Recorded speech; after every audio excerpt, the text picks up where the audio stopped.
മുരളി നല്ലനാട് നോവൽസിലേക്ക് എല്ലാവർക്കും സ്വാഗതം. നോവൽ അവിചാരിതം. ജനലഴിയിൽ മുറുകെ പിടിച്ച് ജയരാമൻ പുറത്തേക്ക് തുറച്ചു നോക്കി നിന്നു. സ്തംഭനാവസ്ഥയ്ക്ക് അയവ് വന്നപ്പോൾ വിനയൻ മാഷ് അയാളുടെ അടുത്തേക്ക് ചെന്നു. ജയരാമന്റെ ചുമലിൽ കൈവച്ചു. ജയരാമ, ഞാനിതെങ്ങനെ വിശ്വസിക്കും? ജയരാമൻ തിരിഞ്ഞിട്ട് ബാലൻസ് കിട്ടാതെ ജനലിൽ ചാരി നിന്നു. തൊട്ടടുത്തുണ്ടായിട്ടും നീയൊന്നും മനസ്സിലാക്കാതെ പോയല്ലോ. ഞാൻ ഓരോ തവണയും ലീവ് കഴിഞ്ഞു പോകുമ്പോൾ നിന്നോട് പറയാറുണ്ടായിരുന്നു, നീ അടുത്തുണ്ടെന്ന വിശ്വാസമായി എനിക്കെന്ന്. നാളിതുവരെ ഒരു സംശയവും എനിക്ക് തോന്നിയിട്ടില്ല. എങ്ങനെ തോന്നും? മകളുടെ വിവാഹം ഉറപ്പിച്ചു വെച്ച പയ്യൻ, അതും നിന്റെ ബന്ധു. അവൻ എപ്പോ വേണമെങ്കിലും അവിടെ വരാം. ജയരാമൻ ഇടർന്ന കാൽവയ്പോടെ ബെഡിൽ ചെന്നിരുന്നു. നീ സത്യം എന്നാ മനസ്സിലാക്കിയത്?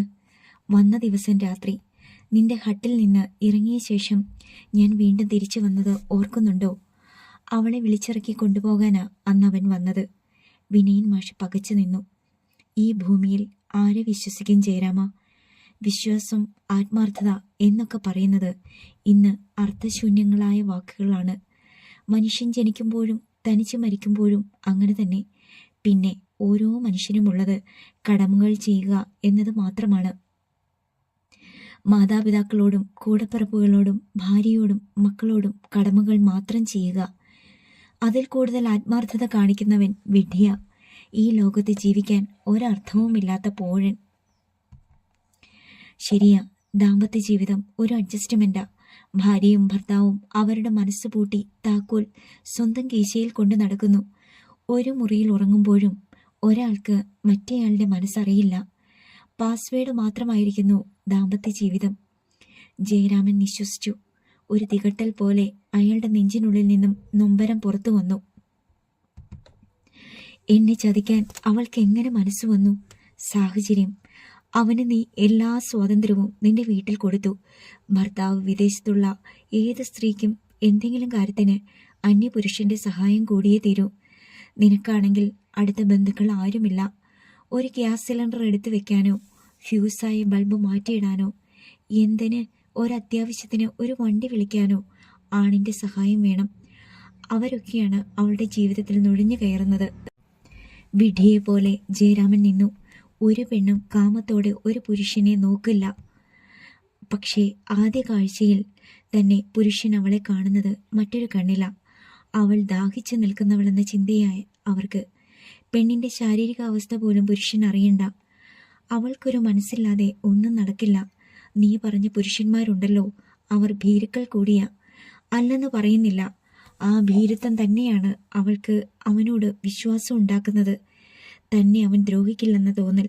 പക്ഷേ അവൻ സന്ദർഭത്തിനു വേണ്ടി കാത്തിരിക്കും. അനുകൂലമായ സാഹചര്യത്തിൽ അവരെ കീഴ്പ്പെടുത്തുക തന്നെ ചെയ്യും. പിന്നെ അവൾ ആ വഴിക്ക് ഒഴുകേണ്ടി വരും. എൻ്റെ എല്ലാം പോയില്ലേടാ.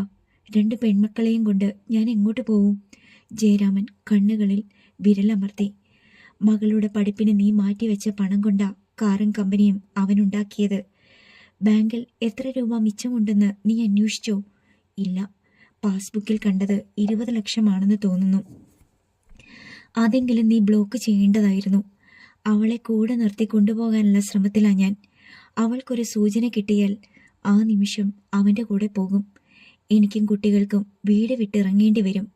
ഇതുവരെ ഞാനെല്ലാം നെഞ്ചിലടക്കിയത് അതുകൊണ്ടാ.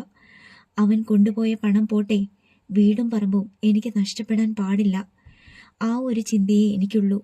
നീ കരുതുന്ന പോലെ നിസ്സാരനായ ചെറുപ്പക്കാരനല്ല ഇന്ന് മഹി. അവൻ ഒരുപാട് വളർന്നു കഴിഞ്ഞു. നിന്നെയും മകളെയും കൊല്ലാൻ വരെ അവൻ മനസ്സ് കാണിച്ചു. അവൾ അതിന് കൂട്ടുനിൽക്കുകയും ചെയ്തു. ഞാൻ ഗൾഫിലേക്ക് മടങ്ങില്ലെന്ന് ഉറപ്പായിട്ടാ അങ്ങനെ ഒരു ശ്രമമുണ്ടായത്. ഞാൻ അതിൽ നിന്ന് മനസ്സിലാക്കുന്നത് മൃദുലയ്ക്ക് അവൻ്റെ കൂടെ പോകാൻ മടിയുണ്ടെന്നാണ്. പിടിക്കപ്പെട്ട് കഴിഞ്ഞാൽ അവൾ പിന്നെ നിൽക്കില്ല. എനിക്ക് 2 തീർക്കണം. ആദ്യം അവൻ, ആ രാത്രി തന്നെ അവളും. അമ്മുവിനൊരു മാറ്റം കൂടി വന്നതോടെ എനിക്കിനി നോക്കാനൊന്നുമില്ല. നീയും ദേവിയും മതി എൻ്റെ മക്കൾക്ക്. ജയരാമൻ്റെ മനസ്സിലിരിപ്പ് വിനയൻ മാഷിന് വ്യക്തമായി. ദേവിയോട് ജയരാമൻ ഇത് പറഞ്ഞു. എനിക്ക് അവളോട് പറയേണ്ടി വന്നു. പക്ഷേ വിവാഹത്തിന് താല്പര്യമില്ലെന്നാ അവൾ എന്നോട് സൂചിപ്പിച്ചത്. അവൾക്ക് അങ്ങനെയല്ലേ പറയാൻ പറ്റൂ? വിനയൻ എനിക്ക് തന്ന വാക്ക് മാറാതിരുന്നാൽ മതി. വിനയൻ മാഷ് കുറച്ചു നേരം ചിന്താധീനനായിരുന്നു. ഇതൊരു നൂൽപാലത്തിൽ വെച്ചുള്ള കളിയാ. ഇതുവരെയുള്ള നിന്റെ നീക്കങ്ങൾ പിഴച്ചിട്ടില്ല. പക്ഷേ രണ്ടുപേരെയും കൊന്ന് നേടുകയല്ല വേണ്ടത്, അത് നിന്റെ ജീവിതം കൂടി ഇല്ലാതാക്കലാണ്. ആ ചിന്ത നീ ഉപേക്ഷിക്കണം. അവളുടെ പേരിലുള്ള വീടും പറമ്പും അക്കൗണ്ടിലെ ബാക്കി പണവും കൈക്കലാക്കാനാണ് നോക്കേണ്ടത്. അത് സാധിച്ചാൽ അവളെ അവൻ്റെ കൂടെ ഇറക്കി വിടണം. ജീവിക്കാനുള്ള അവകാശം ഭൂമിയിൽ ജനിച്ച എല്ലാവർക്കുമുണ്ട്. നിനക്ക് നിന്റെ മക്കളും സമ്പാദ്യവും കിട്ടിയാൽ പോരെ? ആ ഉപദേശം ചെവിക്കൊള്ളാൻ ജയരാമന് കഴിഞ്ഞില്ല. എങ്ങനെ? അത് നീ എനിക്ക് പറഞ്ഞതാ. വീടും പറമ്പും എന്തു പറഞ്ഞ് എൻ്റെ പേരിൽ എഴുതി തരാൻ പറയും? അവൻ അതിനവളെ സമ്മതിക്കില്ല. അവളുടെ മനസ്സോ ശരീരമോ അല്ല അവൻ ആഗ്രഹിക്കുന്നത്. അവളെ ട്രാപ്പിൽപ്പെടുത്താൻ വേണ്ട പലതും അവൻ്റെ കയ്യിലുണ്ട്. അവളുടെ ചിത്രങ്ങളും വീഡിയോകളും വരെ. വിനയൻ മാഷിന്റെ മുഖത്തൊരു ഞെട്ടലുണ്ടായി. ഒന്നും മനസ്സിലാക്കാതെയല്ല രണ്ടിനെയും തീർത്ത് കളയാൻ ഞാൻ തീരുമാനിച്ചത്. നീ തടയിടുമെന്ന് മനസ്സിലാക്കി തന്നെയാ ഞാനിത് പറയാതിരുന്നത്. നമുക്ക് ആലോചിക്കാം. അവൾ അവൻ്റെ കൂടെ പ്രകോപനമുണ്ടാവാതെ പോവില്ലെന്ന് ഉറപ്പായ നിലയ്ക്ക് കരുക്കൾ വെച്ച് തന്നെ നമുക്കും നീങ്ങാം. ഒന്നിനും കഴിയാതെ വന്നാൽ അത് തന്നെ ചെയ്യാം. ജയരാമൻ വിനയൻ മാഷിനെ നോക്കി. കൊല്ലേണ്ടത് അവനെ മതി. മഹിയെ, നിന്റെ ജീവിതത്തിലേക്ക് നുഴഞ്ഞു കയറിയ അവനെയാണ് ഇല്ലാതാക്കേണ്ടത്. വിനയൻ മാഷിന്റെ മിഴികൾ കത്തി. നീ അത് ചെയ്യണ്ട. നിന്റെ കുട്ടികൾക്ക് അച്ഛനില്ലാണ്ടാ പോകരുത്. ഭദ്രൻ അത് ചെയ്യും. ദേവിക്കൊരു ജീവിതം കിട്ടിയാൽ അതിൽ കവിഞ്ഞൊന്നും ഭദ്രന് വേണ്ട. നിന്റെ വീട്ടിൽ നീറി നീറി മൃദുല ജീവിക്കും. അവൾക്കുള്ള ശിക്ഷ അതാ. എല്ലാം കഴിഞ്ഞ് അറിയിച്ചു കൊടുക്കണം അവളെ. വിനയൻ മാഷ് വെള്ളമെടുത്ത് ജയരാമന് കൊടുത്തു. ആദ്യം വേണ്ടത് ഇനി അവളുടെ അക്കൗണ്ടിൽ എത്ര രൂപയുണ്ടെന്ന് അറിയുകയാണ്. അതിന് വഴിയുണ്ട്. അതേ ബാങ്കിൽ ഏട്ടത്തിയുടെ നാത്തൂന്റെ മകൻ വർക്ക് ചെയ്യുന്നുണ്ട്. ഉടനെ നമുക്കത് അന്വേഷിച്ചറിയാം. ജയരാമൻ മൂളയിട്ട് കുറേ വെള്ളം കുടിച്ചു. എന്തെങ്കിലും കാരണമുണ്ടാക്കി ആദ്യം ആ പണം പിൻവലിക്കാം. അമ്മുവിന്റെ മെഡിസിന് അഡ്വാൻസ് കൊടുക്കണമെന്ന് തന്നെ പറയാം. ഇപ്പോഴെങ്കിലും നിനക്ക് എന്നോടിത് പറയാൻ തോന്നിയല്ലോ. നീ ക്ഷമിക്ക്. എനിക്ക് നിന്റെ വികാരം മനസ്സിലാക്കാൻ കഴിയും. നീ കിടക്ക്. നാളെ മുതൽ നമ്മൾ കളി തുടങ്ങും. ജയരാമൻ മെല്ലെ കട്ടിലിലേക്ക് ചാഞ്ഞു. കാറിന്റെ ഇരമ്പൽ കേട്ടാണ് അമൃത സിറ്റൗട്ടിലേക്ക് വന്നത്. മഹേഷിന്റെ ഇന്നോവ ക്രിസ്റ്റ മുറ്റത്ത് വന്ന് നിൽക്കുന്നതാണ് അവൾ കണ്ടത്. ഡോർ തുറന്ന് മഹേഷ് പുറത്തിറങ്ങി. അമ്മുവിന്റെ ബാൻഡേജൊക്കെ മാറ്റിയോ? ചിരിയോടെ അവൻ കയറി വന്നു. ഇന്നലെ മാറ്റി. മഹിയേട്ടനെ ഇപ്പോ ഈ വഴിയൊന്നും കാണാനേ ഇല്ലല്ലോ. മനസ്സ് പുകയുമ്പോഴും അവൻ ചിരിച്ചു. ഒരു രാത്രി മുഴുവൻ നീ എന്നെ കട്ടിലിനടിയിൽ കിടത്തിയത് ഞാൻ മറക്കില്ലടി.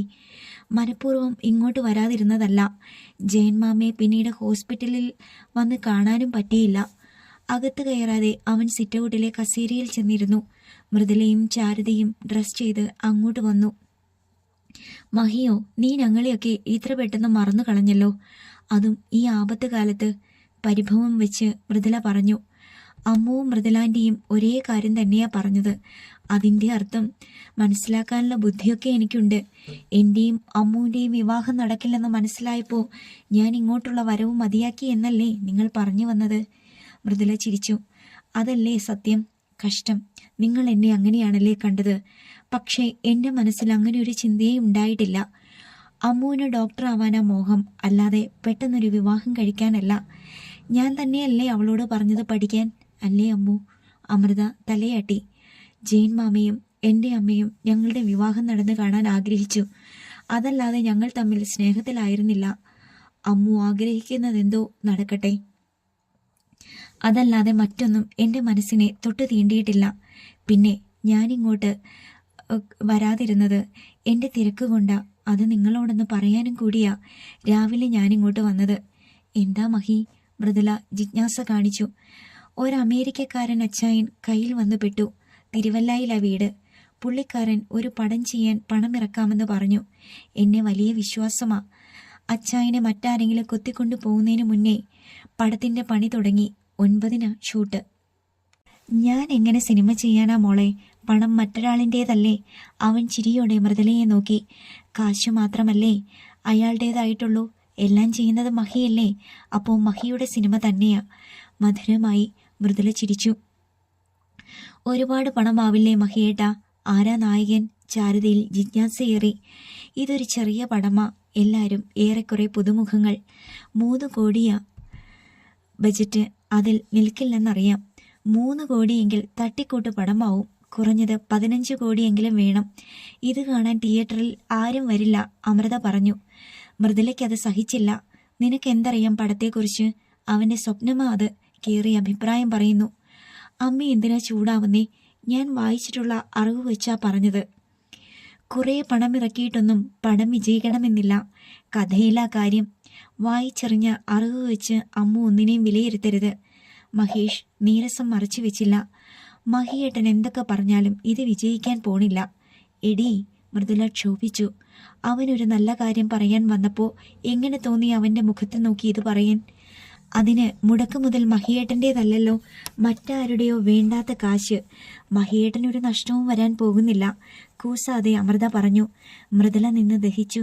മഹിയേട്ടൻ്റെ പണം കൊണ്ടാണ് പടം പിടിക്കുന്നതെങ്കിൽ ഞാനിങ്ങനെ പറയില്ല, മനസ്സിൽ ഓർക്കുകയുള്ളൂ.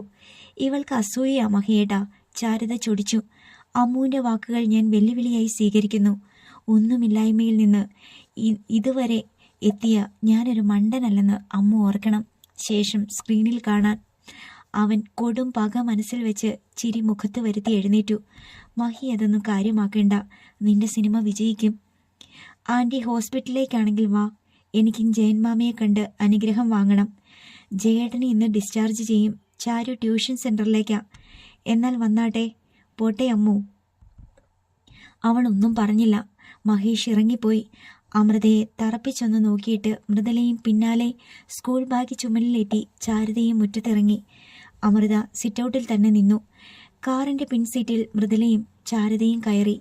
ഇന്നോവ പിന്നോട്ടെടുത്ത് പുറത്തേക്ക് പോയി. അമൃത വേഗം അകത്ത് കയറി വാതിലടച്ചു. അവൾ മുറിയിൽ കയറി സെല്ലെടുത്തു. സഞ്ജുവിന്റെ നമ്പറിലേക്ക് അവൾ വിളിച്ചു. ഹായ് അമ്മു. സഞ്ജുവിന്റെ സ്വരം വന്നു. സഞ്ജു ക്ലാസ്സിൽ പോയോ? ഇറങ്ങാൻ തുടങ്ങുന്നതേയുള്ളൂ. എന്താ അമ്മു? സഞ്ജു, എനിക്ക് വേണ്ടി ഒരു സഹായം ചെയ്യാമോ? അതെന്ത് ചോദ്യാ? നീ പറ. എനിക്കൊരാളെ കാണാൻ പോണം. വണ്ടിയില്ലാതെ പോകാൻ പറ്റില്ല. മാങ്കുറിശ്ശിയിൽ അവരുടെ വീട്. സഞ്ജു, കാറുമായിട്ട് എൻ്റെ വീട് വരെ വരാമോ? ഞാൻ വരാം. പക്ഷേ നിന്റെ വീട്ടിലുള്ളവർ എന്ത് കരുതും? ഇവിടിപ്പോൾ ആരുമില്ല. സഞ്ജു വന്നാ മതി, ഞാൻ റെഡിയായി നിൽക്കാം. ഓക്കെ. അമൃത കോൾ കട്ട് ചെയ്തു. ഇന്ന് ശനിയാഴ്ച. ദേവിച്ചെറിയമ്മ വീട്ടിലുണ്ടാവുമെന്ന് ഉറപ്പാണ്. സത്യം എന്താണെന്നറിയാതെ അമൃത അവിടെ നിന്ന് തിരിച്ചു വരില്ല. ട്യൂഷൻ സെന്ററിന് മുന്നിൽ കാർ നിന്നു. ചാരുത ഡോർ തുറന്നിറങ്ങിപ്പോയി. നീ മുന്നിൽ വന്ന് കയറ്, തിരിഞ്ഞ് മഹേഷ് പറഞ്ഞു. മൃദുല ഡോർ തുറന്നിറങ്ങി മുൻ സീറ്റിൽ കയറി. കാർ മുന്നോട്ട് നീങ്ങി. ATM-ന് മുന്നിൽ വണ്ടി നിർത്തണം. ഹോസ്പിറ്റലിൽ ബില്ലടയ്ക്കാൻ പൈസ എടുക്കണം. എന്തിനാ അങ്ങോട്ട് പോകുന്നത്? പൈസ ഞാൻ തരാം. കാശെല്ലാം ഒന്നല്ലേ? നീ ക്ഷമിക്കണേ മഹി, നമ്മുടെ കണക്കൂട്ടലുകൾ പിഴച്ചുപോയി. നിന്നോട് ക്ഷമിക്കും, പക്ഷേ നിന്റെ മോളോടില്ല. അതൊരു കാഞ്ഞ വിത്ത. ഇങ്ങനെയുള്ള സന്തതികളെ വെച്ചുകൊണ്ടിരിക്കാൻ പറ്റില്ല. അന്നേ കൊന്നു കളയേണ്ടതായിരുന്നു. ഒരു ശല്യം ഒഴിവായി കിട്ടിയേനെ. മൃദുല മിണ്ടാതെ ഇരുന്നു. അവൾ ഇന്ന് പറഞ്ഞത് കേട്ടില്ലേ? പൊട്ടുമെന്ന്. കരണക്കുറ്റിക്ക് പൊട്ടിക്കാനാ എനിക്ക് തോന്നിയത്. നീ പുറത്തിറങ്ങിയത് ആരെങ്കിലും കണ്ടോ? ഞാനതൊന്നും ശ്രദ്ധിച്ചില്ല. 11 മണിക്കൂറാ അവൾ എന്നെ കട്ടിലിനടിയിൽ കിടത്തിയത്. അവിടെ കിടന്ന് ഒന്നും രണ്ട് സാധിച്ചു പോകുമെന്നാ കരുതിയത്. മുതുക് കടി ഇപ്പോഴും മാറിയിട്ടില്ല. ഇന്നലെ ഒരു മസാജ് ചെയ്തിട്ടാ കുറച്ച് ആശ്വാസമായത്. പെട്ടുപോയില്ലേ? മൃദുല സങ്കടപ്പെട്ടു. അവൾ ഒരുത്തിനെ പ്രേമിക്കുകയല്ലേ? അവനെ അവൾ കിട്ടില്ല. അതിനുള്ള പണി ഞാൻ ചെയ്യുന്നുണ്ട്. അവളുടെ പ്രേമം പൊളിച്ചില്ലെങ്കിൽ പിന്നെ ഞാൻ ജീവിച്ചിരുന്നിട്ട് കാര്യമുണ്ടോ? നീ അത് വിട്ടേക്ക്. വിടില്ല. 11 മണിക്കൂർ ഞാൻ അനുഭവിച്ച ബുദ്ധിമുട്ട് നിനക്കറിയില്ല. അല്ലെങ്കിൽ തന്നെ അവൾ ഭാവിയിലൊരു ഡോക്ടറെ കെട്ടി ജീവിക്കുന്നത് നിനക്ക് സഹിക്കാൻ പറ്റുമോ? നിന്നെ അമ്മ എന്ന് പോലും വിളിക്കില്ല. മഹി, ഒന്നും ചെയ്യണ്ട. നമ്മുടെ പടം റിലീസായി. ജയേട്ടൻ്റെ മുഴുവൻ കടവും വീട്ടി. ഞാൻ നിന്റെ കൂടെ വന്നാൽ ആ പയ്യൻ്റെ വീട്ടുകാർ അമ്മുവുമായുള്ള വിവാഹത്തിൽ നിന്ന് പിന്മാറുമെന്ന് ഉറപ്പല്ലേ? കേട്ടിട്ട് അവർ വലിയ കുടുംബക്കാരാ. അവൻ ഉള്ളാലെ ചിരിച്ചു. നിന്റെ അഭിപ്രായം അതാണെങ്കിൽ ഞാൻ വിട്ടേക്കാം. നിനക്കിഷ്ടമില്ലാത്തതൊന്നും ഞാൻ ചെയ്യില്ല. പോരെ? മതി. നല്ല അവസര പാഴായി പോയത്. ഇനി എങ്ങനെയാ നമ്മളൊന്ന് കൂടുന്നത്? ജയേട്ടൻ വന്നു കഴിഞ്ഞാൽ ഒന്നും നടക്കില്ല. കുറച്ച് ദിവസം ഇങ്ങനെ പോകട്ടെ. എനിക്ക് പേടിയാ. ജയേട്ടനേക്കാൾ അപകടകാരി അവളാ. നിന്നെ ഞാൻ വിളിക്കാത്തതും അതുകൊണ്ടാ. പഴയ പോലെ നീ വിളിക്കല്ലേ. മെസ്സേജ് മാത്രം മതി. നിന്റെ സ്വരമൊന്ന് കേൾക്കാൻ മനസ്സ് കൊതിക്കുമെങ്കിലും ഞാൻ ഉള്ളിലടക്കുന്നത് അതുകൊണ്ടല്ലേ. ഇതുപോലുള്ള പെൺമക്കളാ അമ്മമാർക്ക് പാരയാവുന്നത്. പ്രസവിച്ചു പോയില്ലേ, സഹിച്ചേ തീരൂ. ഗേറ്റ് കടന്ന് കാർ ഹോസ്പിറ്റലിന്റെ മുന്നിൽ നിന്നു. മഹേഷ് പേഴ്സിൽ നിന്ന് കുറേ നോട്ടുകൾ എടുത്ത് അവൾക്ക് കൊടുത്തു. 15,000 ഉണ്ട്, പോരെ? മതി. അവൾ നോട്ടുകൾ മടക്കി ബാഗിൽ വെച്ചു. നീ ഇറങ്ങുന്നില്ലേ? എനിക്ക് വേറെ പണിയുണ്ട്. അയാളെ കണ്ടിട്ട് എനിക്ക് എന്ത് കിട്ടാനാ? നിന്നെ ഒന്ന് കാണാൻ വേണ്ടിയിട്ടല്ലേ ഞാൻ അങ്ങോട്ട് വന്നത്. അവൾ ഡോർ തുറക്കാൻ തുനിഞ്ഞപ്പോൾ അവളുടെ കയ്യിൽ അവൻ പിടിച്ചു. എന്താ? അവൻ ചെക്ക് ബുക്കും പേനയും എടുത്ത് അവളുടെ നേരെ നീട്ടി. ആവശ്യത്തിന് മാത്രമേ നിന്റെ അക്കൗണ്ടിൽ നിന്ന് പണം പിൻവലിക്കുന്നുള്ളൂ, അതും ചെറിയ തുക മാത്രം. നീ ആ ചെക്ക് ലീഫിൽ സൈൻ ചെയ്തതാ. അവൾ ചെക്ക് ബുക്ക് വാങ്ങി എല്ലാ ചെക്ക് ലീഫിലും ഒപ്പിട്ട് കൊടുത്തു. 3 കോടിക്ക് തീരില്ലേ മഹി? അവൾ പറഞ്ഞപ്പോൾ എനിക്കൊരു പേടി തോന്നിയതാ. പാതി വഴിക്ക് നിന്നുപോയാൽ? മൃദുലയുടെ ഒച്ച വിറച്ചു. അങ്ങനെയൊന്നും സംഭവിക്കില്ല. ഇത് നമുക്ക് ജീവിക്കാൻ വേണ്ടി ചെയ്യുന്നതാ. ഇനി നമ്മുടെ ബജറ്റ് കടന്നാൽ പണം തരാൻ ആളുണ്ട്. ഹീറോയിൻ്റെ അമ്മ ഭാമിനി പണമിറക്കാമെന്ന് എന്നോട് പറഞ്ഞതാ. ഞാനത് നിരസിച്ചു. നമ്മുടെ പണം കൊണ്ട് പടം തീരും. മൃദുല, ധൈര്യമായിട്ടിരിക്കെ. അവൾ മൂളി. എന്നാൽ ചെല്ല്. അവൾ ഡോർ ഇറങ്ങിയിട്ട് ചുറ്റുമൊന്ന് പരതി നോക്കി. പിന്നെ വേഗം നടന്നു നീങ്ങി. മഹേഷ് കാർ വളച്ച് പുറത്തേക്ക് പോയി. ക്യാൻറ്റീനിന്റെ മുന്നിലെ തൂണിന്റെ മറവിൽ നിന്ന് വിനയൻ മാഷ് പുറത്തു വന്നു. അയാളുടെ പല്ലുകൾ ഞെരിഞ്ഞമർന്നു. കൊല്ലേണ്ടത് അവളെയല്ല, അവനെയാ. ജയരാമൻ അത് തന്നോട് പറയാതിരുന്നെങ്കിൽ രണ്ടിനെയും താൻ വിശ്വസിച്ചു പോയേനെ. വിനയൻ മാഷിന്റെ മനസ്സെരിഞ്ഞുകൊണ്ടിരുന്നു. അമ്മ മുമ്പ് ഇവിടെ വന്നിട്ടുണ്ടോ? ഇല്ല.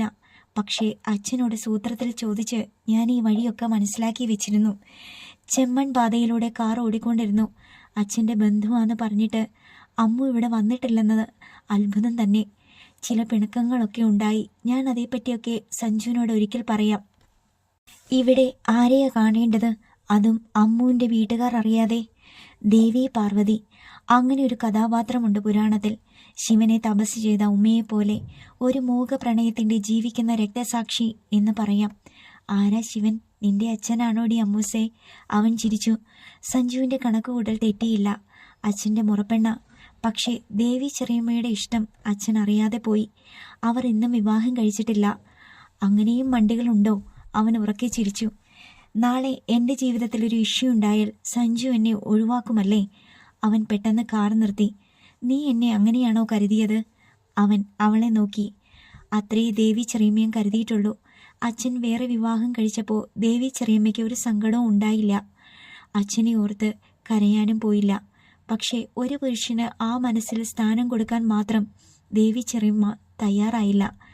നാളെ എനിക്കും ആ വിധി വന്നാൽ ഞാൻ സഞ്ജുവിനെ ഒരിക്കലും പഴിക്കില്ല, സങ്കടപ്പെടുകയുമില്ല. പക്ഷേ സഞ്ജു മാത്രമായിരിക്കും എൻ്റെ മനസ്സിൽ. അച്ഛന് കിട്ടിയ ദൈവശാപം പോലെ ഞാനും മറ്റൊരു ദേവി പാർവതിയായി ജീവിക്കും. മണ്ടി എന്ന് വിളിക്കുന്നവർ വിളിച്ചോട്ടെ. അവൻ കൈ ഉയർത്തി. ഒന്ന് നിർത്തുന്നുണ്ടോ? നല്ല വീക്ക് വെച്ച് തരും. എൻ്റെ ജീവിതത്തിൽ എന്തൊക്കെയോ വലിയ ആപത്തുകൾ വരാൻ പോകുന്നത് പോലെ. അതെങ്ങനെ എൻ്റെ കുടുംബത്തിൽ വന്ന് പതിക്കുമെന്ന് എനിക്കറിയില്ല സഞ്ജു. അവളുടെ കണ്ണിൽ നനവ് പടർന്നു. എന്തേലും പ്രോബ്ലംസ് ഉണ്ടേൽ നീ എന്നോട് കൂടി ഷെയർ ചെയ്യ്. ഞാനത് പറയും. സഞ്ജുവിൽ നിന്ന് ഞാൻ മറച്ചു വെക്കില്ല. നിന്റെ അച്ഛനും ദേവി ചെറിയമ്മയും തമ്മിൽ? ഇല്ല, എൻ്റെ അച്ഛനെ എനിക്കറിയാം.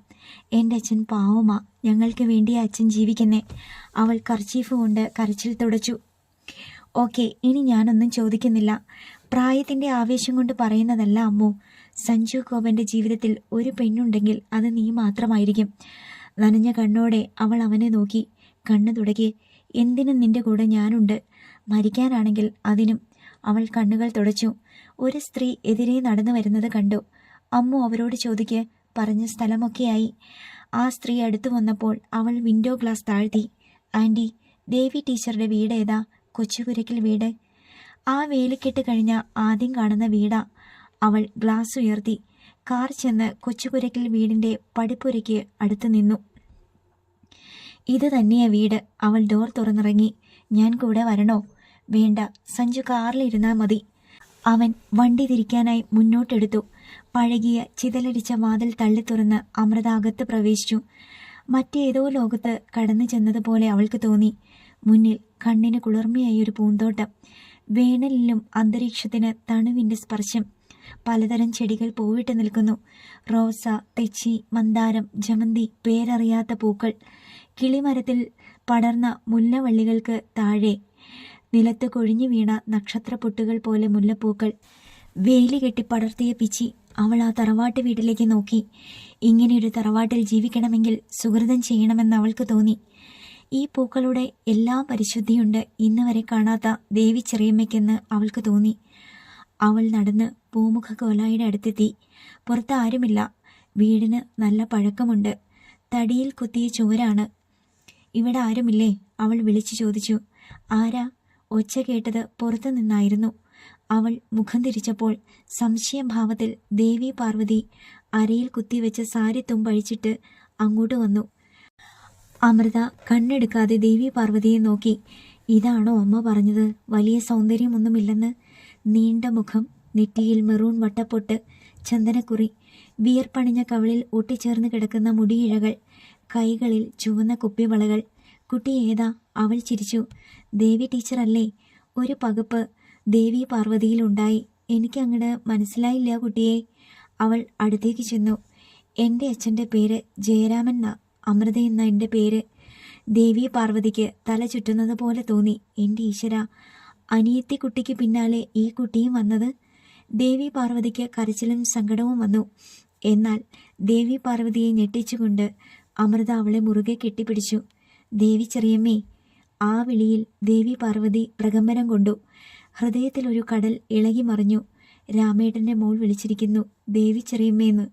കാച്ചെണ്ണയുടെയും ചന്ദനത്തിൻ്റെയും മുല്ലപ്പൂവിൻ്റെയും ഗന്ധം ദേവി പാർവതിയുടെ മുടിയിൽ നിന്ന് അമൃത വലിച്ചെടുത്തു. അവൾക്കത് ഒരമ്മ മണമായിരുന്നു. അമൃതയുടെ മുഖം ദേവി പാർവതി കൈക്കുള്ളിലെടുത്തു. ഞാൻ നിങ്ങൾക്കൊരു ശത്രുവല്ല മോളെ. പിന്നെയും എന്തൊക്കെയോ പറയണമെന്നുണ്ടായിരുന്നു ദേവി പാർവതിക്ക്. ദേവി ചെറിയമ്മയോട് ക്ഷമ ചോദിക്കേണ്ടത് ഞങ്ങളാ. സത്യം എന്താണെന്നറിയാതെയാ അന്ന് ദേവി ചെറിയമ്മയെ കാണാൻ ചാരു വന്നത്. അതൊരു വലിയ തെറ്റിദ്ധാരണയായിരുന്നു. ഞാനും എൻ്റെ അച്ഛനെ സംശയിച്ചു പോയി. പിന്നെ അച്ഛൻ പറഞ്ഞപ്പോഴാ എനിക്കെല്ലാം മനസ്സിലായത്. ദേവി പാർവതി നിറക്കൺചിരിയോടെ അവളുടെ നെറ്റിയിൽ സ്പർശിച്ച് മുടി തഴുകി. മോൾക്കെന്നെ മനസ്സിലാക്കാൻ കഴിഞ്ഞല്ലോ. അത് മതി. ആർക്കും ഒരു ശല്യമോ ആവാണ്ട് ജീവിക്കുക ഞാൻ. ആരാ ദേവി ഈ കുട്ടി? ഭാരതിയമ്മ കോലായിലേക്ക് വന്നു. മോള് വാ. ദേവി പാർവതി അവളുടെ കൈ പിടിച്ച് പൂമുഖ കോലായിലേക്ക് കയറ്റി. മുത്തശ്ശി. അമൃത ചിരിയോടെ അവരുടെ കൈത്തണ്ടയിൽ പിടിച്ചു. അമ്പരന്ന മട്ടിൽ ഭാരതിയമ്മ നിന്നു. കാണാൻ ഐശ്വര്യമുള്ള സുന്ദരിക്കുട്ടി. അമ്മേ, ഇത് രാമേട്ടൻ്റെ മൂത്ത കുട്ടിയാ അമ്മു. ആഹ്ലാദത്തോടെ ദേവി പാർവതി പറഞ്ഞു. ഈശ്വര, അവർ പതർച്ചയോടെ വിളിച്ചു.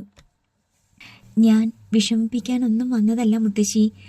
എൻ്റെ അനിയത്തി ദേവി ചെറിയമ്മയോട് മോശമായി പെരുമാറിയതിന് ക്ഷമ ചോദിക്കാൻ വന്നതാ. അവിശ്വസനീയതയോടെ ഭാരതിയമ്മ അവളെ ഉറ്റുനോക്കി നിന്നു. അച്ഛനെ ഡിസ്ചാർജ് ചെയ്തോ മോളെ? ദേവി പാർവതി ചോദിച്ചു. ഇന്ന് ഡിസ്ചാർജ് ചെയ്യും. അമ്മ ഹോസ്പിറ്റലിലേക്ക് പോയിട്ടുണ്ട്. ആരും അറിയാതെയാണോ മോൾ ഇങ്ങോട്ട് വന്നത്? ഞാൻ ആരോടും പറഞ്ഞിട്ടില്ല. ഇങ്ങോട്ട് വരുന്നതിന് അനുവാദം ചോദിക്കേണ്ട എന്ത് കാര്യമുള്ളത്? ദേവി പാർവതി നിശബ്ദയായി. മകൾക്കൊരു മാറ്റം വന്ന കാര്യം രാമേട്ടൻ സൂചിപ്പിച്ചിരുന്നു. പക്ഷേ അവൾ ഇങ്ങോട്ട് വരണമെങ്കിൽ എന്തോ കാര്യമുണ്ടാവും. അതും ആരെയും അറിയിക്കാതെ. കുട്ടി എങ്ങനെ വീട് കണ്ടെത്തി?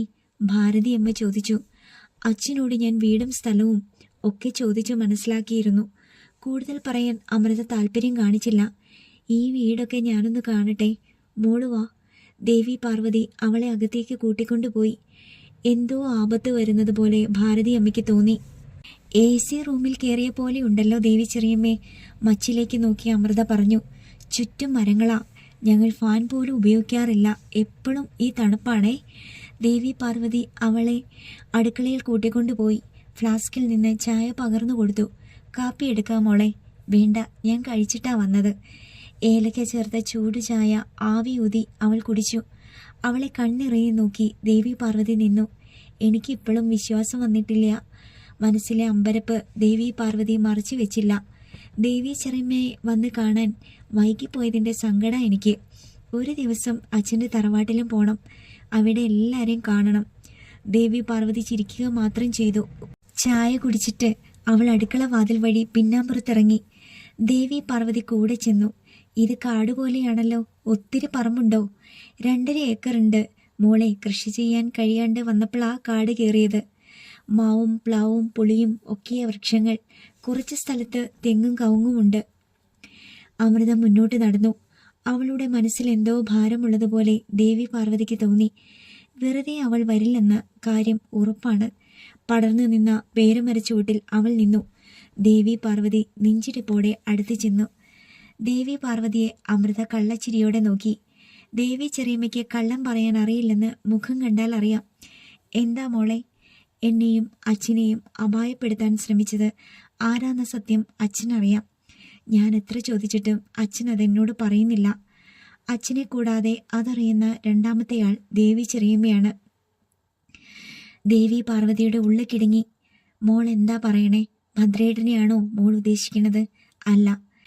ഞാൻ എങ്ങനെ അറിയും മോളെ? ദേവി പാർവതിയുടെ കണ്ണുകളിലേക്ക് അമൃത ഉറ്റുനോക്കി. കള്ളം പറയാൻ ദേവി ചെറിയമ്മയ്ക്ക് അറിയില്ല.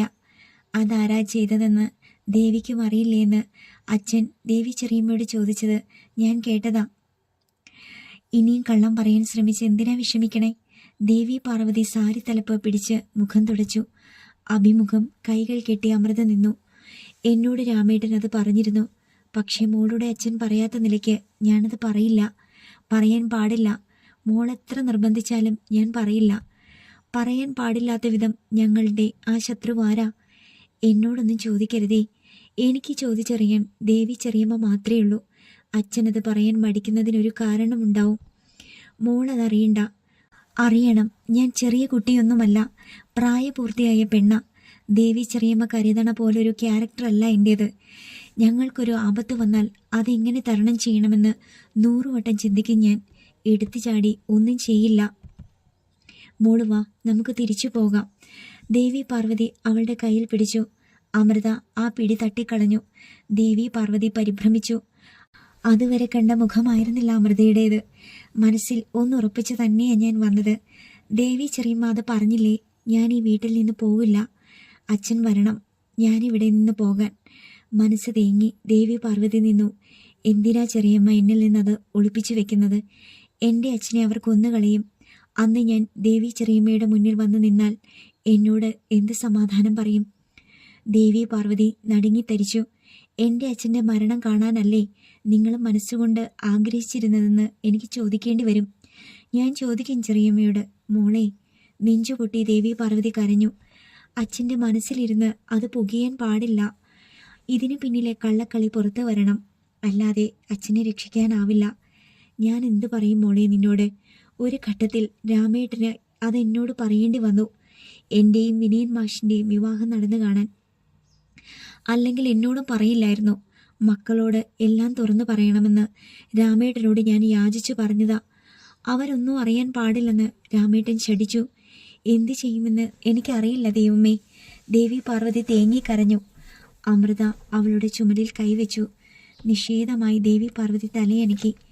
ദേവി ചെറിയമ്മ അനുഭവിക്കുന്ന വേദന എനിക്കറിയാം. മകളുടെ മുഖത്ത് നോക്കി അമ്മയുടെ പേര് പറയാൻ അച്ഛന് പോലും കഴിയില്ല. പിന്നെയല്ലേ ദേവി ചെറിയമ്മയ്ക്ക്? ഇടുത്തി പോലെ ആ വാക്കുകൾ ദേവി പാർവതിയുടെ മനസ്സിൽ വീണു. കരച്ചിൽ നിലച്ച് അവൾ അമൃതയെ നോക്കി വിറങ്ങലിച്ചു നിന്നു. മോളെ എന്ന വിളി കണ്ടത്തിൽ കുരുങ്ങി. അമ്മയുടെ പേര് പറയണ്ട. പക്ഷേ എൻ്റെ അച്ഛനെ ഒഴിവാക്കി അമ്മ മോഹിക്കുന്ന ആ മനുഷ്യൻ ആരാണെന്ന് മാത്രം ദേവി ചെറിയമ്മ പറഞ്ഞാൽ മതി. എൻ്റെ ഈശ്വര, എനിക്കിത് അമ്മയോട് ചോദിക്കാൻ കഴിയാഞ്ഞിട്ടല്ല. പലവട്ടം ഞാൻ അതിന് തുനിഞ്ഞിട്ടും ഉള്ളിൽ അടക്കി പിടിച്ചു. അച്ഛൻ്റെ സംയമനമാണ് എന്നെയും പിന്തിരിപ്പിച്ചത്. അതിന് തക്കതായ കാരണമുണ്ടാവുമെന്നും ഞാൻ ഊഹിച്ചു. എന്താ ചെറിയമ്മേ അതിന് കാരണം? രാമേട്ടൻ്റെ ഇതുവരെയുള്ള മുഴുവൻ സമ്പാദ്യവും നിന്റെ അമ്മയുടെ പേരിലാ. വീടും പറമ്പും ബാങ്ക് ബാലൻസ് ഉൾപ്പെടെ.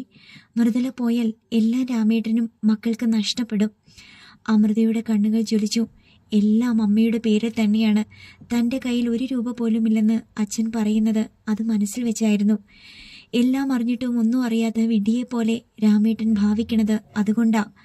സ്വത്ത് തിരിച്ചു പിടിക്കാൻ രാമേട്ടൻ കണ്ട വഴി മൃദുലയെ ഇല്ലാതാക്കുകയാ. അതിനുവേണ്ടി അവസരം കാത്തിരിക്കുക രാമേട്ടൻ. എൻ്റെയും വിനയൻ മാഷിൻ്റെയും വിവാഹം നടക്കണമെന്ന മോഹവുമായി രാമേട്ടൻ വന്നത് മക്കൾ അനാഥരായി പോകരുതെന്ന് കരുതിയിട്ടാ. അച്ഛൻ അമ്മയെ കൊന്നത് എന്തിനെന്ന് ആരും അറിയരുത്, മക്കൾ പോലും. അതാ നിങ്ങളുടെ അച്ഛൻ ആഗ്രഹിക്കണത്. ദേവി പാർവതിക്ക് കരച്ചിലടക്കാനായില്ല. അമൃതയുടെ കണ്ണുകൾ നിറഞ്ഞൊഴുകി. അതിൽ നിന്ന് പിന്തിരിപ്പിക്കാൻ ഞാൻ ശ്രമിച്ചതാ മോളെ. കേൾക്കാൻ നിൽക്കാതെ രാമേട്ടൻ പോയി. പിന്നെ നേരിൽ കാണാനും പറ്റിയില്ല. അതിനു മുമ്പ് എൻ്റെ അച്ഛനെ കൊന്നുകളയാൻ അവർ ശ്രമിച്ചു. ആ സ്ത്രീ ഇതുവരെയും ഒന്നും മനസ്സിലാക്കിയിട്ടില്ലെന്ന് എനിക്കറിയാം. എങ്കിൽ അവർ വീട്ടിൽ നിൽക്കില്ല. അച്ഛൻ തിരിച്ചു പോവില്ലെന്ന് ഉറപ്പായിട്ടാ കൊല്ലിക്കാൻ നോക്കിയത്. പല്ലുകൾക്കിടയിൽ ഞെരിഞ്ഞമർന്നാണ് അമൃതയിൽ നിന്ന് വാക്കുകൾ പുറത്തു വന്നത്. 60 ലക്ഷത്തോളം രൂപ നിന്റെ പഠിപ്പിന് വേണ്ടി മൃദുലയുടെ അക്കൗണ്ടിൽ ഉണ്ടായിരുന്നു. അതിൽ നിന്ന് വലിയൊരു തുക പിൻവലിച്ചെന്ന് അറിഞ്ഞത്. 10-20 ലക്ഷം ഇപ്പോൾ അവളുടെ അക്കൗണ്ടിൽ ഉണ്ടെന്നാ രാമേട്ടൻ പറഞ്ഞത്. അത് പാസ്ബുക്കിൽ കണ്ടതാ. പിന്നെയും എത്രയോ രൂപ പോയിട്ടുണ്ടാവും. എൻ്റെ അച്ഛൻ രാപ്പകലില്ലാതെ അധ്വാനിച്ചുണ്ടാക്കിയ പണം കൊണ്ട് ആ സ്ത്രീ സുഖിച്ചു. അല്ല മോളെ, ആ പണം കൊണ്ടാ അവൻ ബിസിനസ് തുടങ്ങിയതും കാർ വാങ്ങിയതും. അമൃത വെട്ടിത്തിരിഞ്ഞ് ദേവി പാർവതിയെ നോക്കി. അവനോ? അതാരാന്ന് ഇനിയെങ്കിലും ചെറിയമ്മ എന്നോട് പറ. അമൃത വിറച്ചു. ദേവി പാർവതി ഒരു നിശ്വാസമായി പുറത്തേക്ക് വിട്ടു. ഇതുകൂടി നീ താങ്ങണം മോളെ. നിനക്ക് വേണ്ടി ആലോചിച്ചു വെച്ച പയ്യൻ തന്നെ. മഹി. ശിരസ് പൊട്ടിച്ചിതറുന്നതുപോലെ അമൃതയ്ക്ക് തോന്നി. അവൾ 2 കൈകൊണ്ടും കാതുകൾ പൊത്തിപ്പിടിച്ചു. മഹി. അവൾ കുഴഞ്ഞു പോയതും ദേവി പാർവതി കടന്നു പിടിച്ചു. മോളെ. നെഞ്ചിലേക്ക് ബോധശൂന്യായി വീണ അമൃതയും കൊണ്ട് ദേവി പാർവതി നിലത്ത് മുട്ടുകുത്തി. അവളുടെ പിടിയിൽ അമൃത നിന്നില്ല. അയ്യോ മോളെ. അമൃതയുടെ മുഖം പിടിച്ച് മടിയിൽ വെച്ച് ദേവി പാർവതി ഉറക്കെ കരഞ്ഞു. ശിരസ് പിടിച്ചുലച്ചു. അമ്മേ. ജയരാമന്റെ മകൾ വന്ന വിവരം ഭാരതിയമ്മ ഭദ്രനോട് വിവരിക്കുമ്പോഴാണ് ദേവി പാർവതിയുടെ നിലവിളി കേട്ടത്. ഭദ്രൻ മുറ്റത്തേക്ക് ചാടി പിന്നാമ്പുറത്തേക്ക് ഓടി. അയാൾ പാഞ്ഞു വരുന്നത് ദേവി പാർവതി കണ്ടു. ഭദ്രേട്ടാ, കുട്ടി തളർന്നു വീണു. ദേവി പാർവതി കരച്ചിലോടെ പറഞ്ഞു. ജയരാമന്റെ മോളല്ലേ? എന്തിനാ ഇവളിവിടെ വന്നത്? അതൊക്കെ പറയാം. ഭദ്രേട്ടൻ അവളെ ഒന്ന് പിടിക്ക്. ഭദ്രൻ കുനിഞ്ഞ് അമൃതയെ കൈകളിൽ കോരിയെടുത്ത് വീടിന് നേരെ നടന്നു. അങ്ങോട്ട് വന്ന ഭാരതിയമ്മ പരിഭ്രമിച്ചു. എന്താ കുട്ടിക്ക് പറ്റിയേ? വിഷം തീണ്ടിയോ? ശിവശിവ, എന്തു മറുപടി പറയും? ഒന്നും പറ്റിയിട്ടില്ല.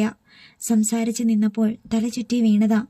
മുറ്റത്ത് നിന്ന് പൂമുഖ കോലായിൽ ഭദ്രൻ അമൃതയെ കിടത്തി. ദേവി പാർവതി കിണ്ടിയെടുത്ത് വിറയ്ക്കുന്ന കൈക്കുമ്പിളിൽ വെള്ളമൊഴിച്ച് അമൃതയുടെ മുഖത്ത് കുടഞ്ഞു. മോളെ അമ്മു. അമൃതയുടെ ഇമകൾ കുറുകി. മെല്ലെ അവൾ കണ്ണു തുറന്നു. മുന്നിൽ ഉത്കണ്ഠയോടെ നിൽക്കുന്ന മുഖങ്ങളിലേക്ക് അവൾ നോക്കി. ഈശ്വരൻ കാത്തു. ഭാരതിയമ്മ മന്ത്രിച്ചു. അരികിലിരുന്ന് കുറച്ച് വെള്ളം കൊണ്ട് ദേവി പാർവതി അവളുടെ മുഖം തുടച്ചു. പിന്നെ സാരി തലപ്പ് പിടിച്ച് മുഖം തുടച്ചു. മെല്ലെ എണീക്കും മോളെ. അവൾ അമൃതയെ മെല്ലെ പിടിച്ചെഴുന്നേൽപ്പിച്ചു. പേടിപ്പിച്ചു കളഞ്ഞല്ലോ കുട്ടിയെ. ബോധം കെട്ട് വീഴാൻ മാത്രം എന്താ ഉണ്ടായേ? ഭാരതിയമ്മ അവളോട് ചോദിച്ചു. രാവിലെ ഒന്നും കഴിച്ചിരുന്നില്ല മുത്തശ്ശി, അമൃത പറഞ്ഞു. ദേവി പാർവതി വേഗം അകത്തേക്ക് പോയി. നീ എന്തിനാ ഇങ്ങോട്ട് വന്നത്? നിന്നെയും നിന്റെ അച്ഛനെയും കൊന്നുകളയാൻ നോക്കിയ ആളുകളല്ലേ ഞങ്ങൾ. ഭദ്രൻ അവൾക്ക് നേരെ വന്നു. നീ ഒന്നും മിണ്ടാതിരി ഭദ്ര. കുട്ടി വന്നതുപോലെ ഇവിടെ ഒന്നൊന്ന് പോയി കിട്ടിയാ മതി. ദേവി പാർവതി ഒരു ഓട്ടുമുന്തയിൽ സംഭാരവുമായി തിരക്കിട്ട് വന്നു.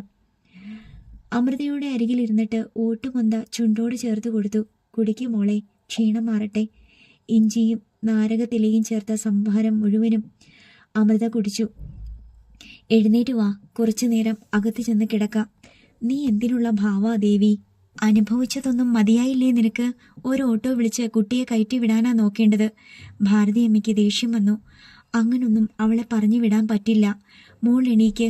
തളർച്ച പോലും മാറിയിട്ടില്ല. വേണ്ട ചെറിയമ്മേ, ഞാൻ പോയിക്കൊള്ളാം. അവൾ എഴുന്നേൽക്കാൻ തുടങ്ങിയപ്പോൾ ദേവി പാർവതി സഹായിച്ചു. അവൾ കോലായിൽ നിന്ന് മുറ്റത്തിറങ്ങി. പിന്നാലെ ദേവി പാർവതിയും ചെന്നു. നിൽക്കു മോളെ, ഞാനൊരു ഓട്ടോ വിളിക്കാം. ഞാനൊരു ഫ്രണ്ടിൻ്റെ കൂടെയാ വന്നത്. കാറ് പുറത്തുണ്ട്. തിരിഞ്ഞു നിൽക്കാതെ അവൾ പടിപ്പുരയുടെ നേരെ ധൃതി വെച്ച് നടന്നു. ദേവി പാർവതി അവൾക്കൊപ്പം എത്തി. ഏത് നിമിഷവും അവൾ വീണു പോകുമെന്ന് തോന്നി. അവിടെ സഞ്ജുവിൻ്റെ കാർ ഉണ്ടായിരുന്നില്ല. എവിടെ മോളെ വന്ന കാർ? അമൃത പേഴ്സിൽ നിന്ന് സെല്ലെടുത്ത് സഞ്ജുവിൻ്റെ നമ്പറിൽ വിളിച്ചു. നീ ഇറങ്ങിയോ? അവൻ്റെ സ്വരം വന്നു. ഇറങ്ങി. ശരി, ഇപ്പോൾ വരാം. അവൾ കോൾ കട്ട് ചെയ്ത് സെൽ പേഴ്സിൽ വെച്ചു. മോളിനി എന്തൊക്കെ കാട്ടിക്കൂട്ടുന്ന എനിക്കൊരു നിശ്ചയമില്ല. എന്ത് വേണമെന്ന് പറഞ്ഞു തരാൻ എനിക്കും അറിയില്ല. ഒന്ന് നീ ചെയ്യണം. ദേവി ചെറിയമ്മയുടെ അപേക്ഷയാ. എല്ലാം മോള് മനസ്സിലാക്കിയെന്ന് അച്ഛനെ അറിയിക്കണം. അച്ഛൻ്റെ മനസ്സറിയാതെ മോളൊന്നും ചെയ്യരുതേ. ദേവി പാർവതി അവളുടെ കയ്യിൽ പിടിച്ചു. അമൃത മരവിച്ച മനസ്സുമായി നിന്നു. അവർ രണ്ടുപേരെയും കൊല്ലുമെന്ന് ശബ്ദമെടുത്തിരിക്കുക രാമേട്ടൻ. മോള് അച്ഛനെ അതിൽ നിന്ന് പിന്തിരിപ്പിക്കണം. എല്ലാം മൃദുല കൊണ്ടുപോയിക്കോട്ടെ. ഒരസുഖം വന്നാൽ തീരാവുന്നതേയുള്ളൂ സമ്പാദ്യം. അച്ഛനെ അങ്ങനെ പറഞ്ഞ് ആശ്വസിപ്പിക്കണം. അമൃതയുടെ മുഖത്തെ ഭാവം മാറി. ഇല്ല ചെറിയമ്മേ, എൻ്റെ അച്ഛൻ്റെ തീരുമാനമാ ശരി. രണ്ടിനെ കൊല്ലണം. അച്ഛന് അതിന് കഴിഞ്ഞില്ലെങ്കിൽ പെൺമക്കളായി ഞങ്ങൾ ജീവിച്ചിരുന്നിട്ട് കാര്യമുണ്ടോ? എൻ്റെ അച്ഛൻ്റെ കൂടെ ഞാനും ജയിലിൽ പോവും. ദേവി പാർവതിയുടെ ശരീരം കിടുകിടുത്തു. സഞ്ജുവിൻ്റെ കാർ വന്ന് പടിപ്പുരയുടെ മുന്നിൽ നിന്നു. അമൃത ഇറങ്ങിച്ചെന്ന് ഡോർ തുറന്ന് കാറിൽ കയറി. പോകാം. അവൻ വണ്ടി മുന്നോട്ടെടുത്തു. അതാണോ ദേവി പാർവതി? അവൾ മൂളി. വൗ! അവൾ മിണ്ടിയില്ല. എന്താ അമ്മു, ഉടക്കിയാണോ പിരിഞ്ഞത്? നീ യാത്ര പോലും ചോദിക്കുന്നത് കണ്ടില്ല. യാത്ര പറഞ്ഞ് തന്നെ ഇറങ്ങിയത്. അല്ല, പോയതുപോലെയല്ല നീ തിരിച്ചു വന്നത്. നിന്റെ മുഖം കണ്ടാൽ അറിയില്ലേ? അവൾ പുറത്തേക്ക് നോക്കിയിരുന്നു. പറയില്ലെങ്കിൽ വേണ്ട. പറയാം. എനിക്കൊന്ന് ഉറക്കെ പൊട്ടിക്കരയണം. അങ്ങനെ ഒരു സ്ഥലത്തേക്ക് സഞ്ജു എന്നെ കൊണ്ടുപോ. കരഞ്ഞു തീർക്കണ എനിക്ക്. പിന്നെ ഞാൻ കരയില്ല. അമ്മു, എനിക്കൊന്ന് കരയണം. അവൾ കണ്ണുകൾ ഇറുകിയടച്ച് സീറ്റിലേക്ക് ചാരി. ജയരാമൻ ഷർട്ടിന്റെ ബട്ടണുകൾ പിടിച്ചിട്ടപ്പോൾ വാതിൽ തുറന്ന് വിനയൻ മാഷ് കയറി വന്നു.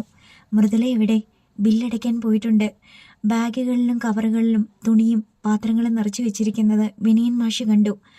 വടക്കാഞ്ചേരിയിൽ നിന്ന് ഒരു കാറുമായിട്ടാണ് ഞാൻ വന്നത്. വണ്ടി പുറത്തുണ്ട്. വണ്ടി വാടക വിനയൻ കൊടുക്കരുത്. അത് അവളെ കൊണ്ട് വേണം കൊടുപ്പിക്കാൻ. ബെഡിലിരുന്നിട്ട് ജയരാമൻ പറഞ്ഞു. രാവിലെ മൃദുലയെ കൊണ്ടുവിട്ടത് അവനാ. ഞാൻ കരുതി അവൻ നിന്നെ ഒന്ന് കണ്ടിട്ടേ പോകൂന്ന്. അവൻ എൻ്റെ മുന്നിൽ വരാതിരിക്കാനാ ഞാൻ ആഗ്രഹിക്കുന്നത്. നിന്റെ ആത്മനിയന്ത്രണം മറ്റാർക്കും ഉണ്ടാവുമെന്ന് തോന്നുന്നില്ല. വാടക കൊലയാളിയെ കൊണ്ട് നിന്നെ കൊന്നുകളയാൻ നോക്കിയവൻ സുഖവിവരം അന്വേഷിച്ച് അന്ന് രാത്രി തന്നെ ഇവിടെ വന്നു. അറിഞ്ഞു വെച്ച് ചിരിയോടെ തന്നെ നീ അവനെ നേരിട്ടു. ആർക്കും അതിന് കഴിയില്ല. എനിക്കിതൊരു നിഴൽ യുദ്ധമല്ല. അവനും അവളും ഒളിഞ്ഞിരുന്ന് ആളെ വെച്ച് കരം നീക്കുമ്പോൾ ഞാൻ ചെയ്യുന്നത് നേരിട്ട് തന്നെയാവും. ജയരാമൻ മണ്ടനായിരുന്നില്ലെന്ന് അറിയിച്ചു കൊടുത്തിട്ടേ ഞാൻ ജീവനെടുക്കൂ. നിന്റെ പണം കൊണ്ട് സുഖിക്കുന്നത് അവനാ. ഇന്നലെ രാത്രി മുഴുവൻ ഞാൻ അത് തന്നെയാ ആലോചിച്ചത്. മരണത്തിൽ കവിഞ്ഞൊരു ശിക്ഷയും അവനില്ല. അവന്റെ വധശിക്ഷ ആദ്യം നടപ്പാക്കണം. വല്ലാത്തൊരു പക വിനയൻ മാഷിന്റെ കണ്ണുകളിൽ ജ്വലിച്ചു. അവൾ വരാറായിട്ടുണ്ട്, ജയരാമൻ ഓർമ്മപ്പെടുത്തി. കുറച്ചു സമയം കഴിഞ്ഞപ്പോൾ ചാരിയിരുന്ന വാതിൽ തുറന്ന് മൃദുല പ്രവേശിച്ചു. മാഷ് വണ്ടിയുമായി വരുമെന്ന് പറഞ്ഞിട്ടാ ഞാൻ മഹിയെ വിളിക്കാത്തത്. ഡിസ്ചാർജ് ചെയ്താൽ വണ്ടിയുമായി വരാമെന്ന് അവൻ പറഞ്ഞിരുന്നു. വിനയൻ മാഷിനോടായി മൃദുല പറഞ്ഞു. രാവിലെ മൃദുലയെ അവനിവിടെ കൊണ്ടുവിടുന്നത് ഞാൻ കണ്ടിരുന്നല്ലോ. മൃദുലയുടെ മുഖം വിളറി. അവൻ വീട്ടിൽ വന്നിരുന്നു. ജയേട്ടനെ കാണാൻ തന്നെയാ വന്നത്. അപ്പോഴാ എന്തോ ആവശ്യം പറഞ്ഞ് ആരോ വിളിച്ചത്. മൃദുല പറഞ്ഞൊപ്പിച്ചു. ഇനിയിപ്പോ ജയരാമനെ വന്ന് കാണേണ്ട കാര്യമൊന്നും അവനില്ല. വിനയൻ മാഷിന്റെ സ്വരത്തിൽ പരിഹാസച്ചുവ കലർന്നു. മാഷ് എന്താ അങ്ങനെ പറഞ്ഞത്? മൃദുലയുടെ മനസ്സിൽ അത് കൊണ്ടു. അമ്മുവുമായിട്ടുള്ള വിവാഹം ഇനി നടക്കില്ലെന്ന് അവന് മനസ്സിലായില്ലേ? അവന്റെ പെരുമാറ്റത്തിൽ അങ്ങനൊന്നുമില്ല മാഷേ. നിലത്തിരുന്ന ബാഗെടുത്ത് മൃദുല ടേബിളിൽ വെച്ചു. ജയരാമനെയും മഹിയെയും ചേർത്ത് നോക്കുമ്പോൾ മിടുക്കൻ മഹിയ. ജയരാമൻ 20 കൊല്ലം മരുഭൂമിയിൽ ചെന്ന് കിടന്ന് വിയർപ്പൊഴുക്കി ഉണ്ടാക്കിയത് നാട്ടിൽ നിന്ന് അവനും ഉണ്ടാക്കി. അതും 2-3 കൊല്ലം കൊണ്ട് ജീവിക്കാൻ പഠിച്ചത് അവനാ. അതവന്റെ മിടുക്ക്. മാഷ് കണ്ണു തള്ളിയിട്ടെന്താ കാര്യം? ഉരുളയ്ക്ക് ഉപ്പേരി പോലെ മൃദുലയുടെ മറുപടി വന്നു. ഇറങ്ങാം. ജയരാമൻ സംസാരത്തിന് വിരാമമിടാൻ ശ്രമിച്ചു. അവൾ ഒന്നിനും കുരുങ്ങില്ലെന്ന് വിനയൻ മാഷിന് മനസ്സിലായി. മെഡിസിൻ കിട്ടിയില്ല. നേഴ്സ് റൂമിൽ കൊണ്ടുതരാമെന്ന് പറഞ്ഞു. മൃദുല അറിയിച്ചു. നീ എന്ത് വിശ്വാസത്തിലാ വീട്ടിലേക്ക് പോകുന്നത്? ഇന്ന് ഡിസ്ചാർജ് ചെയ്യുന്ന വിവരം വരെ അവർ അറിഞ്ഞിട്ടുണ്ട്. മനസാക്ഷിയില്ലാത്ത കൂട്ടങ്ങളാ. ഞാൻ എവിടെ പോയി ഒളിക്കണമെന്നാ വിനയൻ പറയുന്നത്? ചതിയിലൂടെയല്ലാതെ എന്നെ കൊല്ലാൻ പറ്റില്ല. മാഷ് പറയണ പോലെ ജയേട്ടൻ ഒരു സാമ്പത്തിക തിരിമറിയും നടത്തിയിട്ടല്ല വന്നത്. എനിക്കറിയാം ജയേട്ടനെ. നിനക്കൊന്നും അറിയില്ലേടി എന്ന് ജയരാമൻ മനസ്സിൽ മുരണ്ടു. ഞാൻ എന്തെങ്കിലും പറഞ്ഞാൽ ജയേട്ടൻ അത് ഇഷ്ടമാവില്ല. അതാ ഞാൻ മൗനം പാലിക്കുന്നത്. മൃദുലയ്ക്ക് എന്താ പറയാനുള്ളത്? വിനയൻ മാഷ് ചോദിച്ചു. ഞങ്ങളോടിത് ചെയ്തത് ഭദ്രൻ തന്നെയാ. ജയേട്ടനും അതറിയാം. മാഷിന്റെയും ദേവിയുടെയും വിവാഹം നടന്നാൽ ഭദ്രന്റെ വിരോധം തീരുമെന്നാ ജയേട്ടൻ കരുതുന്നത്. ഒന്നുകിൽ ആ വിവാഹം നടക്കണം, അല്ലെങ്കിൽ 1-2 വർഷത്തേക്കെങ്കിലും ജയേട്ടൻ തിരിച്ചു പോണം. വിനയൻ മാഷ് ജയരാമനെ നോക്കി. ജയരാമൻ കുനിഞ്ഞിരിക്കുന്നതാണ് കണ്ടത്. ഒന്ന് പൊട്ടിത്തെറിക്കാൻ പോലും കഴിയാതെ എങ്ങനെ നിയന്ത്രിക്കാൻ ജയരാമന് കഴിയുന്നു? മാഷ് പറഞ്ഞാൽ ജയേട്ടൻ കേൾക്കും. ജയേട്ടൻ എന്തെങ്കിലും സംഭവിച്ചു പോയാൽ ഞാനും എൻ്റെ മക്കളും എന്തു ചെയ്യും? മൃദുല കരഞ്ഞു. നിന്നെ എന്തു പേരിട്ട് വിളിക്കണമെന്ന് വിനയൻ മാഷ് ഉള്ളിലോർത്തു. നേഴ്സ് മെഡിസിൻ കിറ്റുമായി വന്നു. ടാബ്ലറ്റ് കഴിക്കേണ്ട വിധമൊക്കെ പറഞ്ഞിട്ട് തിരിച്ചുപോയി. ജയരാമൻ ബെഡിൽ നിന്നിറങ്ങി. വിനയൻ മാഷ് ബാഗ് കയ്യിലെടുത്തു. ഹോസ്പിറ്റലിന്റെ താഴെ എത്തിയപ്പോൾ വിനയൻ മാഷ് വിളിച്ച പ്രകാരം ടാക്സി മുന്നിലേക്ക് വന്നു. എന്നാൽ നിങ്ങൾ ചെല്ല്, ഞാൻ ബൈക്കിലാ വന്നത്, വിനയൻ മാഷ് പറഞ്ഞു. ജയരാമൻ ഡോർ തുറന്ന് കാറിന്റെ മുൻ സീറ്റിൽ കയറി. വിനയൻ മാഷ് ഡോർ തുറന്നിട്ട് കയ്യിലിരുന്ന ബാഗ് സീറ്റിലേക്ക് വെച്ചു.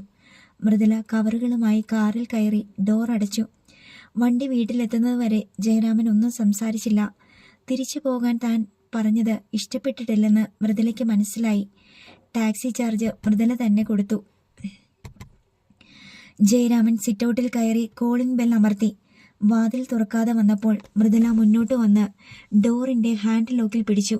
അമ്മു, ദൈവമേ, വാതിൽ പൂട്ടിയിരിക്കുന്നല്ലോ അമ്മു. അവൾ വാതിലിൽ അടിച്ചു വിളിച്ചു. അവൾ എവിടെ പോകാൻ? ജയരാമനിൽ പരിഭ്രമമുണ്ടായി. എനിക്കറിയില്ല. മൃദുല വേഗം ചെന്ന് കീ വയ്ക്കുന്ന സ്ഥലത്ത് നോക്കി. നിലവിളക്ക് വയ്ക്കുന്ന ആവണിപ്പലകയുടെ അടിയിൽ കീ ഉണ്ടായിരുന്നു. മൃദുല കീ എടുത്തു. എന്നോടൊരു വാക്കു പറയാതെ അവൾ എവിടേക്കാ പോയത്? നീ അവളെ വിളിക്ക്. മൃദുല വാതിൽ തുറന്ന് അകത്തേക്ക് കയറി. അവൾ ക്ലാസ്സിന് പോയതാണോന്ന് സംശയിച്ച് ജയരാമൻ അവിടെ നിന്നു. ഫോൺ ചെവിയിൽ ചേർത്ത് മൃദുല തിരിച്ചു വന്നു. റിങ് ചെയ്യുന്നുണ്ട്, അവൾ എടുക്കുന്നില്ല. പെണ്ണിന്റെ അഹങ്കാരം കുറെ കൂടുന്നുണ്ട്. ക്ലാസ്സിന് പോകുമെന്ന കാര്യം പോലും എന്നോട് പറഞ്ഞില്ല. ബാഗും കവറും എടുത്ത് ദേഷ്യപ്പെട്ട് മൃദുല അകത്തേക്ക് നടന്നു. അവൾ ക്ലാസ്സിലേക്കാണോ പോയതെന്ന് നീ അവളുടെ റൂമിൽ ചെന്ന് നോക്ക്. അവിടെ ബാഗുണ്ടോയെന്ന് നോക്കിയാൽ മതി. ക്ലാസ്സിനല്ലാതെ എവിടെ പോകാൻ? വീട്ടിൽ അവൾ തനിച്ചാണെന്ന് മനസ്സിലാക്കി മഹി വന്നു എന്നൊരു ഭയം ജയരാമനിൽ ഉണ്ടായി. പെട്ടെന്ന് സെൽ റിങ് ചെയ്തു. അയാൾ പോക്കറ്റിൽ നിന്ന് ഫോൺ എടുത്തു. പരിചയമില്ലാത്ത നമ്പറായിരുന്നു. ഹലോ രാമേട്ടാ, ഞാൻ ദേവിയാ. കരച്ചിൽ പോലെ അവളുടെ സ്വരം കേട്ടു. എന്താ? അമ്മു ഇവിടെ വന്നിരുന്നു. എന്തിന്? എന്നോട് പൊറുക്കണേ രാമേട്ടാ. കരച്ചിലിൽ തുന്നിക്കെട്ടിയ വാക്കുകൾ ജയരാമന്റെ കാതിൽ പതിച്ചുകൊണ്ടിരുന്നു. ജയരാമന്റെ കണ്ണുകളിൽ ഇരുട്ടു പടർന്നു.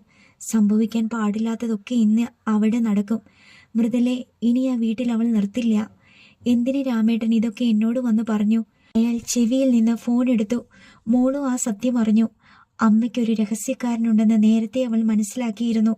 തന്റെ കണക്കുകൂട്ടലുകൾ പിഴയ്ക്കുകയാണ് വീണ്ടും.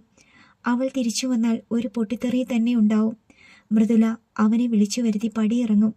ഒരു കൊടുങ്കാറ്റ് ജയരാമന്റെ ശിരസിനുള്ളിൽ ചുഴറ്റി വീശി. അതിന്റെ തള്ളിച്ചയിൽ അയാൾ ക്രമാതീതമായി കിതയ്ക്കാൻ തുടങ്ങി. അടുത്ത ഭാഗം നാളെ.